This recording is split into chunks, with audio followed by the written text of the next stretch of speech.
तो जब हम दुनिया के लोगों को देखते हैं, लोग साल दर साल जन्मदिन मनाते हैं और किसी न किसी बहाने मतलब थोड़ी खुशी ढूंढते हैं, थोड़ी देर के लिए खुशी होती है।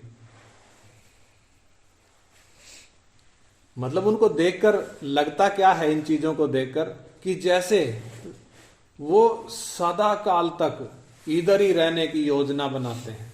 मतलब सदा काल तक यहीं रहना है करके वो सोच कर चलते हैं, क्योंकि लोगों को एहसास नहीं है कि उन्हें जो मनुष्य का जीवन मिला है, ये जो मौका मिला है, ये जो अवसर परमेश्वर ने हर एक जन को दिया है, उसकी उल्टी गिनती चल रही है। जन्मदिन तो मनाते हैं, लेकिन वास्तव में क्या है, वो काउंट डाउन है। लेकिन लोग मानने को तैयार नहीं है कि वो पापी हैं और परमेश्वर से दूर हैं। वो अपने जीवन की जो सबसे बड़ी जरूरत है, उद्धार, जो सबसे पहली और वास्तविक जरूरत है, परमेश्वर से मेल, परमेश्वर को जानना, वो उससे वो बिल्कुल क्या है, दूर है। वो नहीं जानते कि परमेश्वर ने मेरी आत्मा को कब रचा। जन्मदिन तो मनाते हैं, परंतु ये नहीं पता कि मेरी आत्मा को किस दिन रचा गया। ना ही उन्हें यह पता है कि मुझे इस धरती पर भेजा क्यों गया। सारा इंतजाम करके, खाने के लिए भी है, पहनने के लिए भी है, पीने के लिए भी है, सांस लेने के लिए भी है, मनोरंजन के लिए भी है, सारा इंतजाम करने के बाद परमेश्वर ने मुझे इस धरती पर क्यों भेजा, वो भी मालूम नहीं है।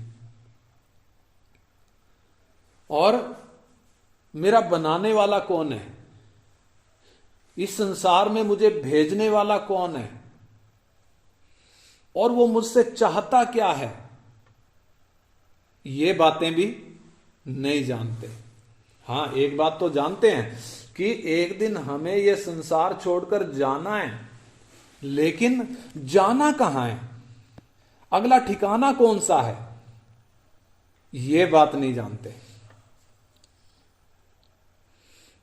इस हालत से क्या पता चलता है, इस हालत से पता चलता है कि इंसान बेशक दावा तो कुछ भी करे, लेकिन अंधेरे में है, अज्ञानता के वश में है, इसलिए अपने जीवन के वास्तविक उद्देश्य को जानता नहीं है, अपने सृष्टिकर्ता को जानता नहीं है। पाप का गुलाम होने के कारण,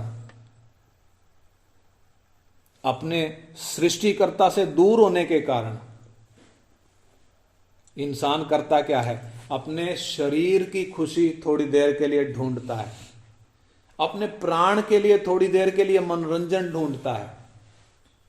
लेकिन वास्तव में जो शांति है, जो वास्तविक शांति है, जो आत्मिक आनंद है, जो सदा काल का आनंद है, उससे इंसान एकदम दूर है, कोसों दूर है। फिर भी इंसान क्या कर रहा है, थोड़े देर की खुशी पाने के लिए अलग अलग प्रयास करता है। कोई मनोरंजन के साधन ढूंढता है, कोई सोचता है कि भक्ति करने से शांति मिलेगी, खुशी मिलेगी। दूसरी तरफ देखें तो कुछ लोग हैं जो नशे का सहारा लेते हैं, नशा करते हैं और एक दिन नशे के गुलाम बन जाते हैं, छूट भी नहीं पाते फिर। लेकिन जब हम परमेश्वर का वचन पढ़ते हैं तो परमेश्वर का वचन हमें स्पष्ट बताता है कि आनंद कहां पर है, सुख कहां पर है, खुशी कहां पर है, वो शांति इंसान जिसकी खोज में है वो कहां पर है। आइए उसके लिए परमेश्वर का वचन पढ़ेंगे। भजन संहिता 16 अध्याय उसका 11 वचन। भजन संहिता 16 अध्याय उसका 11 वचन हम पढ़ेंगे। तू मुझे जीवन का रास्ता दिखाएगा, तेरे निकट आनंद की भरपूरी है, तेरे दाहिने हाथ में सुख सर्वदा बना रहता है। हाँ, देखिए परमेश्वर इधर साफ तौर पर बता रहा है कि आनंद की भरपूरी कहां पे है। परमेश्वर के निकट, परमेश्वर की उपस्थिति में है आनंद की भरपूरी। जैसे अभी हमारे भाई बता रहे थे, विश्वास में आने से पहले का जीवन और विश्वास में आने के बाद का जीवन ऐसे है जैसे रात और दिन का फर्क होता है, ऐसे है जैसे अंधेरे और उजियाले का फर्क होता है। यानी एक व्यक्ति वो वास्तविक आनंद कब प्राप्त करता है? जब वो परमेश्वर की उपस्थिति में आता है, जब उसका मेल परमेश्वर से होता है। इधर लिखा है तेरे निकट, यानी परमेश्वर के निकट आनंद की भरपूरी है और तेरे दाहिने हाथ में सुख सर्वदा बना रहता है। मालूम है दुनिया किस खोज में है? दुनिया सोचती है कि जीवन की सुविधाएं हम एक्वायर कर लेंगे, इकट्ठा कर लेंगे, पैसा इकट्ठा कर लेंगे तो हमें सुख मिल जाएगा। बाइबल में भी एक व्यक्ति का जिक्र है जिसको खूब अच्छी सारी फसल हुई और उसके पास फसल इकट्ठा करने के लिए भंडार छोटे थे। उसने सोचा मैं ये पुराने वाले तोड़ के बड़े गोदाम बनाऊंगा और अपनी पूरी फसल उधर रखूंगा और अपने प्राण से कहूंगा कि ऐ मेरे प्राण, तेरे लिए सालों तक का इंतजाम हो गया, अब तू आनंद कर। और मालूम है उसी रात आवाज आई, हे मूर्ख, आज ही रात तुझसे तेरा प्राण ले लिया जाएगा। फिर ये सब जो तूने जोड़ा है ये किसका होगा? वास्तव में हम संसार को देखें तो बहुत लोग, बहुत क्या, लगभग हर एक व्यक्ति क्या खोज में है? इस संसार की चीजों की खोज में है। इस संसार में अल्पकालीन या टेम्परेरी खुशी ढूंढने के लिए इस संसार की नाश होने वाली चीजों को इंसान इकट्ठा कर रहा है, परंतु वास्तविक आनंद, वास्तविक सुख, वास्तविक शांति उससे इंसान दूर है। क्यों दूर है? क्योंकि पाप में है। और जहां वो आनंद है वहां से वो दूर है। लेकिन एक व्यक्ति के जीवन में मैंने बताया कब यह शांति आती है? जब वो परमेश्वर की उपस्थिति में आता है, जब उसका मेल परमेश्वर से होता है, तब उसको एहसास होता है कि हां, आनंद क्या चीज है। यानी शहद खाने वाले को मालूम है मिठास कितनी है। जिसने शहद खाया ही नहीं उसको कहां से पता होगा? वो तो सोचता है चीनी जैसा होगा, शुगर जैसा होगा। तो आनंद का वास्तविक कारण एक व्यक्ति के जीवन में कब शुरू हो गया? जिस दिन उसकी आत्मा में जीवन आया, जिस दिन उसने नए सिरे से जन्म पाया, नए सिरे से, जिसके विषय में यीशु कहता है ना, मैं तुमसे सच सच कहता हूं जब तक एक व्यक्ति नए सिरे से ना जन्मे परमेश्वर का राज्य देख नहीं सकता। यानी जब एक व्यक्ति अपने पाप से मन फिराता है परमेश्वर का वचन सुनने के बाद, जब पाप से मन फिराता है और जब क्रूस की ओर देखता है और क्रूस पर चढ़ाए यीशु को जब अपना प्रभु और उद्धारकर्ता मानकर अपना जीवन उसके कदमों में जब रखता है, वो टाइम है जब उसके जीवन में राज्य परिवर्तन होता है। राज्य परिवर्तन कैसे?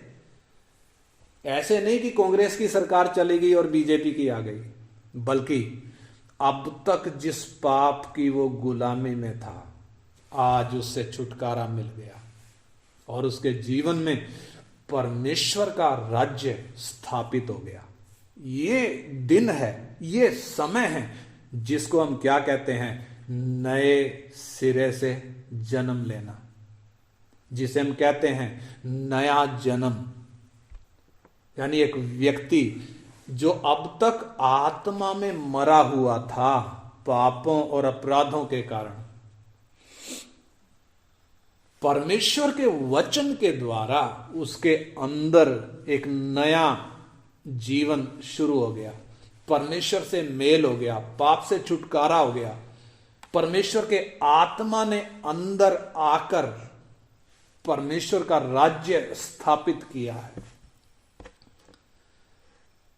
तो परमेश्वर क्या चाहता है? परमेश्वर चाहता है कि ये राज्य, परमेश्वर का राज्य या ये आनंद, जिस आनंद की हम बात कर रहे हैं, ये हर एक व्यक्ति के जीवन में स्थापित हो। परमेश्वर ऐसा चाहता है। परमेश्वर चाहता है कि हर एक व्यक्ति परमेश्वर से मेल करे, परमेश्वर की उपस्थिति में आए और अनंत जीवन पाए और वो वास्तविक आनंद वो प्राप्त करे। परमेश्वर चाहता है हर एक व्यक्ति। यही कारण है जब यीशु ने क्रूस पर प्राण दिया तो परमेश्वर ने, वो हमने सीखा वो 4 घटनाएं क्या क्या घटी, और उनमें सबसे पहली घटना, मंदिर का पर्दा परमेश्वर ने फाड़ कर 2 टुकड़े कर दिया। यानी हर एक इंसान के लिए अब दरवाजा खुल गया। कहां जाने का? परमेश्वर की उपस्थिति में जाने के लिए हर एक व्यक्ति के लिए दरवाजा खुल गया जो अब तक बंद था। यीशु की मृत्यु के द्वारा, यीशु के क्रूस के द्वारा वो रास्ता खुला है। क्यों खुला है? ताकि हर एक व्यक्ति परमेश्वर के पास आए, हर एक को मौका मिले। तो परमेश्वर ने पूरी मानव जाति के लिए यह मौका दे दिया। क्यों दे दिया? क्योंकि परमेश्वर नहीं चाहता कोई भी नाश हो। यहेजकेल में लिखा है, यहेजकेल 18 अध्याय उसका 23 वचन, यहेजकेल 18 वर्स 23, प्रभु यहोवा की यह वाणी है, प्रभु यहोवा की यह वाणी है, क्या मैं दुष्ट के मरने से कुछ भी प्रसन्न होता हूँ? हाँ, क्या मैं दुष्ट के मरने से कुछ भी प्रसन्न होता हूँ? क्या मैं इससे प्रसन्न नहीं होता हाँ। कि वह अपने मार्ग से फिरकर जीवित रहे? हाँ, देखिए परमेश्वर किस बात से खुश नहीं होता और किस बात से खुश होता है, इधर वो बात बताई गई है इस वचन में। परमेश्वर किस बात से खुश नहीं होता? परमेश्वर नहीं चाहता कि कोई भी पाप की दशा में मरे, परंतु परमेश्वर इस बात से खुश होता है कि पापी अपने पाप से फिरे, परमेश्वर की ओर फिरे और अनंत जीवन पाए, अनंत काल का जीवन पाए। एक और वचन, दूसरा पत्रस 3 अध्याय का 9 वचन, दूसरा पत्रस 3 अध्याय का 9 वचन, प्रभु अपनी प्रतिज्ञा के विषय में देर नहीं करता, जैसी देर कुछ लोग समझते हैं, पर तुम्हारे विषय में धीरज धरता है। तुम्हारे विषय में धीरज धरता है और नहीं चाहता कि कोई नष्ट हो, कि कोई भी नष्ट हो, वरन ये चाहता है कि सबको मन फिराव का अवसर मिले। सबको मन फिराव का अवसर मिले, सबको मिले। एक और वचन, पहला तिमोथी 2 अध्याय उसका 3 से 6, हाँ 3 से 6, पहला तिमोथी 2 अध्याय 3 वचन से 6 वचन तक। ये हमारे उद्धारकर्ता परमेश्वर को अच्छा लगता और भाता भी है, जो यह चाहता है, जो ये चाहता है कि सब मनुष्यों का उद्धार हो। किसका? सब मनुष्यों का उद्धार हो और वे सत्य को भली भांति पहचान ले। वो सत्य को भली भांति, परमेश्वर ये चाहता है कि सब मनुष्यों का उद्धार हो। उधर ऊपर भी हमने पढ़ा, सबको मन फिराव का अवसर मिले। परमेश्वर नहीं चाहता कि एक पापी मरे, बल्कि परमेश्वर चाहता है कि हर एक व्यक्ति, हर एक पापी अपने मार्ग से फिरकर जीवित रहे, अनंत काल का जीवन पाए। तो यीशु मसीह क्या कहते हैं उस शांति के विषय में? यूहन्ना 14 उसका 27 वचन, यूहन्ना 14 उसका 27 वचन, 14 का 27 पद। मैं तुम्हें शांति दिए जाता हूँ, हाँ अपनी शांति तुम्हें देता हूँ। हाँ जैसे संसार देता है, हाँ। मैं तुम्हें नहीं देता। हाँ, जैसे संसार देता है वैसे मैं तुम्हें नहीं देता। संसार कैसे देता है? फिल्म देखकर, गाने सुनकर, या नशे करके, या और कोई काम करके दुनिया शांति ढूंढती है। परंतु यीशु मसीह कहते हैं कि मैं तुम्हें अपनी सच्ची शांति दिए जाता हूं। संसार वाली नहीं, बल्कि वास्तविक शांति। यानी जिसने यीशु को जीवन दिया है उसको मालूम है वह शांति चीज क्या है। उसको मालूम है उसकी उपस्थिति का वो आनंद, वो सुख चीज क्या है। फिर चाहे कितनी भी तूफान, कितनी भी समस्याएं एक विश्वासी के जीवन में आए, ये शांति को छीन नहीं पाती, उसके सुख को जीवन के तूफान छीन नहीं पाते। दूसरी तरफ एक संसार के व्यक्ति को हम देखें, जीवन में आने वाली एक छोटी सी समस्या, एक छोटा सा एक्सीडेंट, ये छोटी सी बीमारी उसकी खुशी और शांति को छीन कर ले जाती है। और उसको किस हालत में छोड़कर जाती है? एक दयनीय हालत में छोड़ जाती है। एक छोटी सी घटना,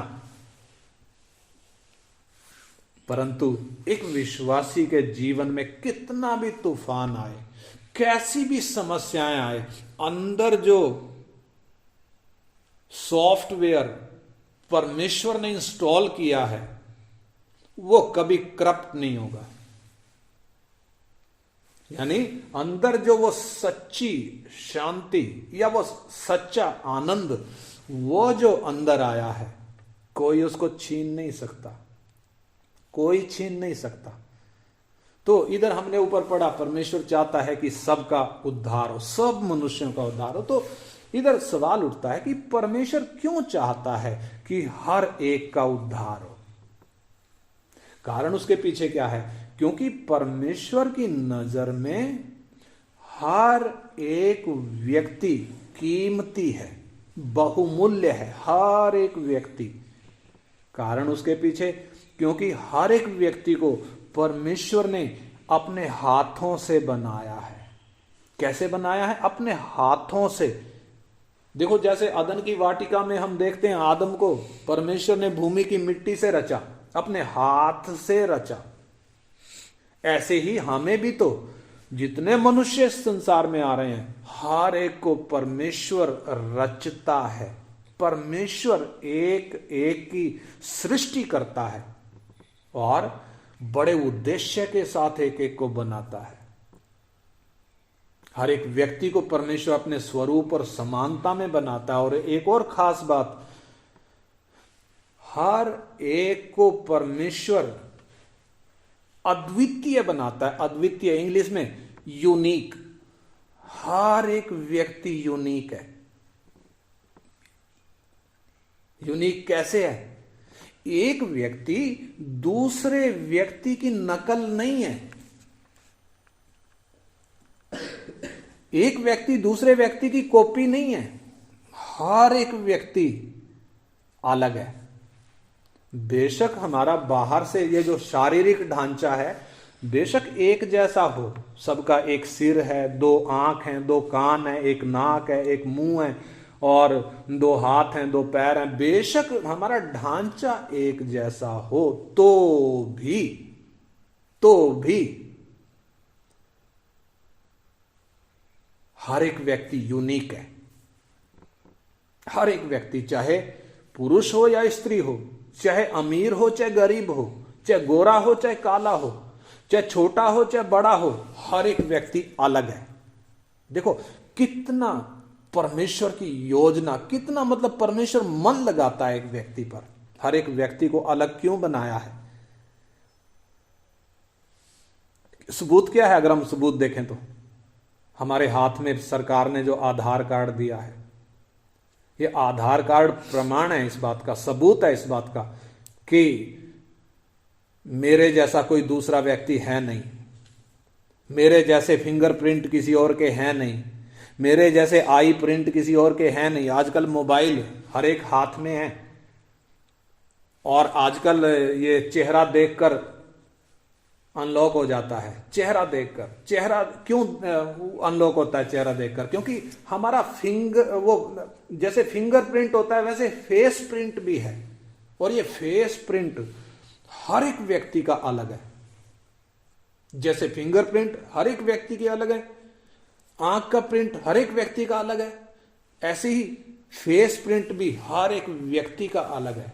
इतना ही नहीं, ये तो बाहरी चीजें हैं, हर एक व्यक्ति का व्यक्तित्व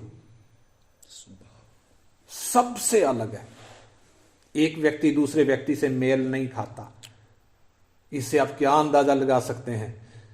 परमेश्वर की सृष्टि, यानी परमेश्वर कितना परफेक्ट है, यानी परमेश्वर ने कितने उद्देश्य से एक एक व्यक्ति को बनाया है।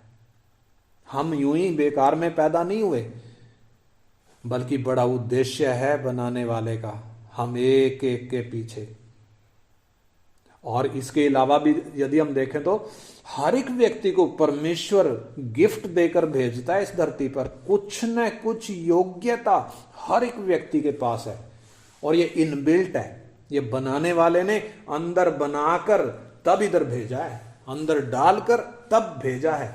कितना खूब है वो हमारा बनाने वाला, कितना महान है, कितना महाबुद्धिमान है। आप जरा अपनी खुद की सृष्टि पर जरा विचार करके देखें। हर एक व्यक्ति को एक योग्यता है, कोई ना कोई गिफ्ट है। जीवन में फेल क्यों होते हैं? क्योंकि जो गिफ्ट है, जो योग्यता है, वो ना करके कुछ और कर रहा है, इसलिए फेल होता है। परंतु जो योग्यता है अगर वो करे तो, देखो हर किसी को गाना गाना नहीं आता, हर किसी को कविता लिखनी नहीं आती, हर किसी को पेंटिंग करनी नहीं आती। यानी परमेश्वर ने हर एक को खास गुण दिया है। क्यों दिया है? ताकि पूरी मानव जाति पूरी धरती में फूले फले खिले, फूल की तरह खिले, पूरा खिले इंसान, किसी प्रकार की कोई कमी ना रहे। देखो परमेश्वर की योजना, ये तो खाली इस टेम्परेरी धरती के लिए, टेम्परेरी जीवन, ये जो शारीरिक जीवन है ये तो टेम्परेरी, अनंतकालीन कैसा होगा? अनंत काल जो शुरू होने वाला वो कैसा होगा? इसलिए परमेश्वर का वचन कहता है जो आंख ने नहीं देखी, जो कान ने नहीं सुनी, और जो मनुष्य के चित्त में भी नहीं चढ़ी, वो चीजें हैं जो परमेश्वर ने अपने प्रेम रखने वालों के लिए क्या करी हैं? तैयार करी हैं। कहां सोया है? तैयार करी हैं। यानी कोई सोच भी नहीं सकता, कोई सोच भी नहीं सकता। किसी ने देखा और सुना तो दूर की बात है, कोई सोच भी नहीं सकता, किसी के सपने में भी नहीं आ सकती वो बातें जो परमेश्वर ने अनंत काल के लिए हमारे लिए तैयार करी हैं। तो परमेश्वर ने इसलिए हर एक व्यक्ति को यूनिक बनाया है। यूनिक मतलब मेरे जैसा कोई दूसरा है नहीं, ताकि परमेश्वर का उद्देश्य एक एक जीवन में क्या हो जाए? पूरा हो जाए। क्योंकि मनुष्य परमेश्वर की योजना के मध्य में है। ये धरती और आकाश, ये जानवर, पेड़ पौधे, पशु पक्षी, समुद्र, पहाड़, नदियां, सब इंसान के लिए बनाए गए हैं। इंसान बीच में है।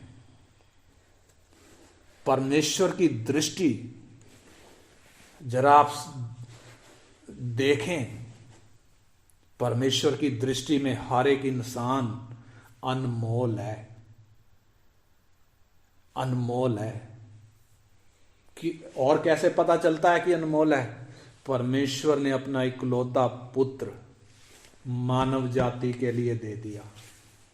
अपना इकलौता पुत्र दे दिया ताकि जो कोई उस पर विश्वास करे वो नाश ना हो, वो अनंत जीवन पाए। यूहन्ना 3:16 में हम पढ़ सकते हैं। रोमी 5:6 से 8 पढ़ें। रोमी 5 अध्याय उसका 6 से 8, उसका 8 वचन पढ़ लो चलो जल्दी के लिए। रोमी 5:8, रोमन्स 5:8। परंतु परमेश्वर हम पर अपने प्रेम की भलाई इस रीति से प्रकट करता है कि जब हम पापी ही थे तभी मसीह हमारे लिए मरा। हाँ, जब हम क्या थे, पापी, तब मसीह हमारे लिए मरा, यानी हमारी कीमत परमेश्वर की नजरों में। पहला यूहन्ना 2:2, पहला यूहन्ना 2:2। और वही हमारे पापों का प्रायश्चित है, वही हमारे पापों का प्रायश्चित है, और केवल हमारे ही नहीं, और केवल हमारे ही नहीं वरन सारे जगत के पापों का भी। सारे जगत के पापों का भी। प्रायश्चित कौन है? यीशु मसीह। सारे जगत के लोगों के पापों का, यानी सारे जगत से, यानी हर एक मनुष्य से परमेश्वर कितना प्यार करता है।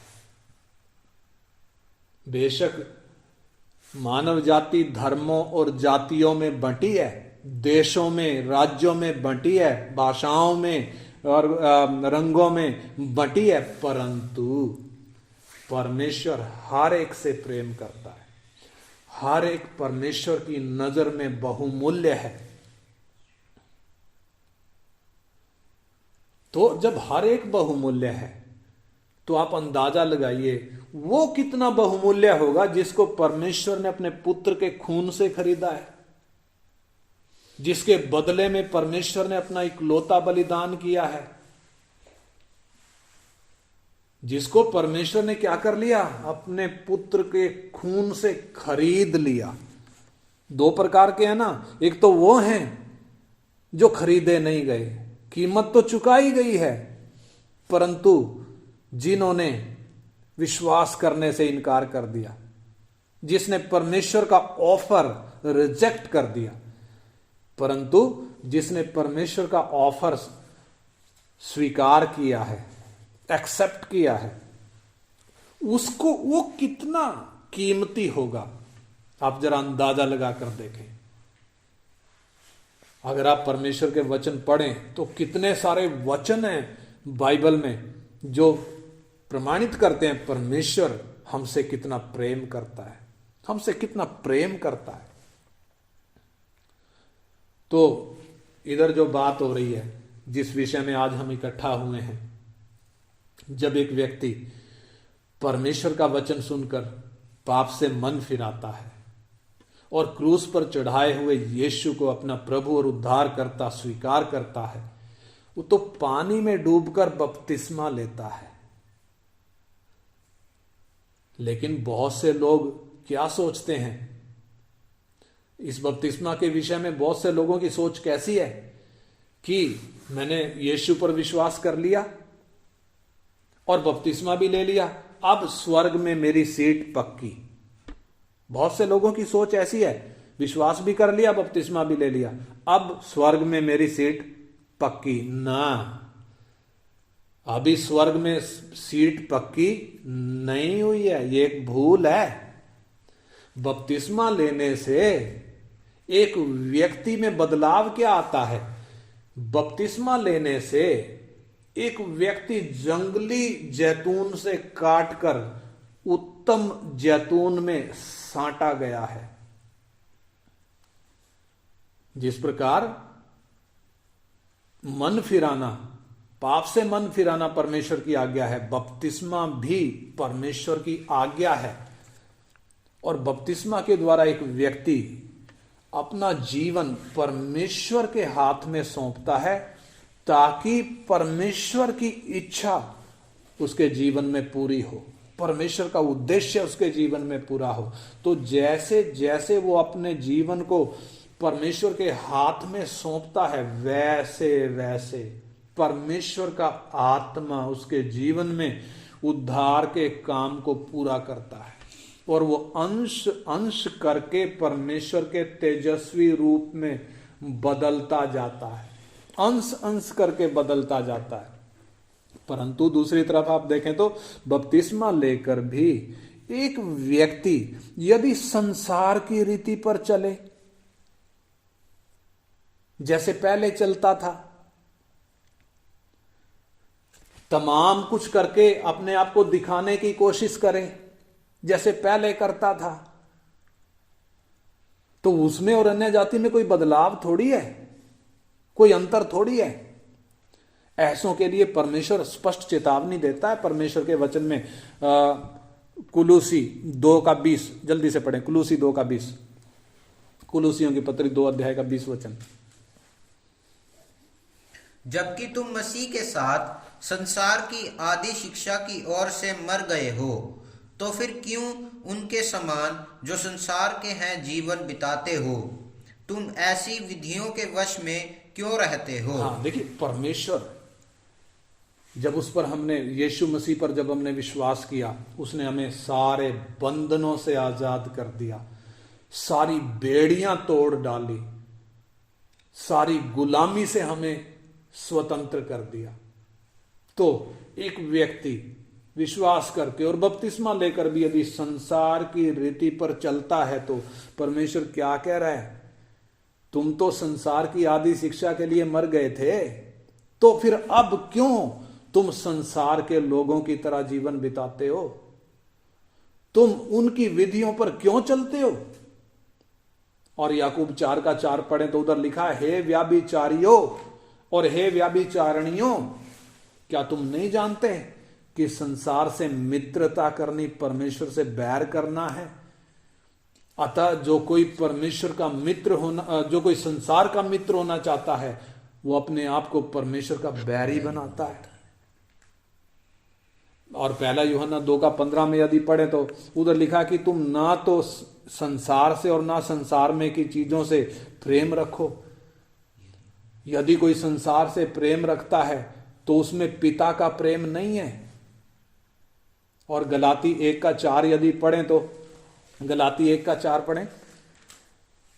उसी ने अपने आप को हमारे पापों के लिए दे दिया, ताकि हमारे परमेश्वर और पिता की इच्छा के अनुसार हमें इस वर्तमान बुरे संसार से छुड़ाए। हाँ, देखिए परमेश्वर ने हमारे पापों के लिए अपने पुत्र को दे दिया, ताकि हमें इस वर्तमान बुरे संसार से क्या करे? छुड़ाए। यानी एक व्यक्ति जब यीशु पर विश्वास करता है, एक व्यक्ति जब बपतिस्मा लेता है, वो इस संसार का नहीं रह जाता, बल्कि प्रभु ने उसको संसार में से चुन लिया। प्रभु ने क्या कर लिया? संसार में से चुन लिया है। परंतु फिर भी एक व्यक्ति यदि संसार की तरह चले, संसार की तरह सोच रखे, तो उसके लिए 1 कुरिन्थी 11:32 भी पढ़ें। 1 कुरिन्थी 11:32। परमेश्वर ऐसे में क्या करता है? परंतु प्रभु हमें दंड देकर हमारी ताड़ना करता है। हाँ, दंड देकर ताड़ना करता है, इसलिए कि हम संसार के साथ दोषी न ठहरें। हाँ, संसार के साथ क्या ना ठहरें? दोषी ना ठहरें। यानी यह संसार दोषी ठहर चुका है, यह संसार नाश होने वाला है। और परमेश्वर नहीं चाहता कि एक विश्वासी भी इस संसार के साथ नाश हो जाए। परमेश्वर नहीं चाहता एक विश्वासी भी इस संसार के साथ दोषी ठहरे। परमेश्वर नहीं चाहता एक विश्वासी जिसने विश्वास किया और बपतिस्मा लिया संसार की रीति पर चले। तो आइए इस अवसर पर हम अपने जीवन को जांच कर देखें, हम कैसी चाल चलते हैं। क्या आपने परमेश्वर की आज्ञा मानकर पाप से मन फिराया है और यीशु को प्रभु और उद्धारकर्ता जानकर उसके हाथ में अपना जीवन सौंपा है? या अभी भी आप नाश होने वाली चीजों में सुख ढूंढते हैं, नाश होने वाली चीजों में आनंद ढूंढते हैं? क्या जीवन में आने वाली समस्याएं आपके आनंद को छीन ले जाती हैं और आप निराश हो जाते हैं? क्या ऐसी स्थिति आज भी है? क्या अभी भी आप उस वास्तविक शांति और उस वास्तविक आनंद से दूर हैं जो परमेश्वर की उपस्थिति में है? यदि ऐसा है तो आइए एक समर्पण के साथ ये वचन सुनकर आइए हम परमेश्वर की ओर फिरें। आइए हम अपने पापों से मन फिराएं, उस सच्ची शांति और उस सच्चे आनंद के लिए जो परमेश्वर की उपस्थिति में है। आइए उस एकमात्र दरवाजे से हम प्रवेश करें। वो एकमात्र दरवाजा कौन? यीशु। मैंने बताया शहद खाने वाले को मालूम है मिठास कितनी है। इसलिए आइए हम भी चख कर देखें कि यहोवा कितना भला है। चख कर देखें। आइए हम उसकी ओर फिरें और प्रार्थना करें। हालेलुया।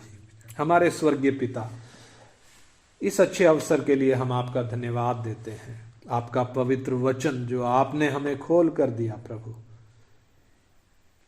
आपका वचन हम एक एक से बात करता है प्रभु। यह वचन एक एक जीवन में कार्य करे, आपका नाम एक एक जीवन के द्वारा महिमा पाए प्रभु।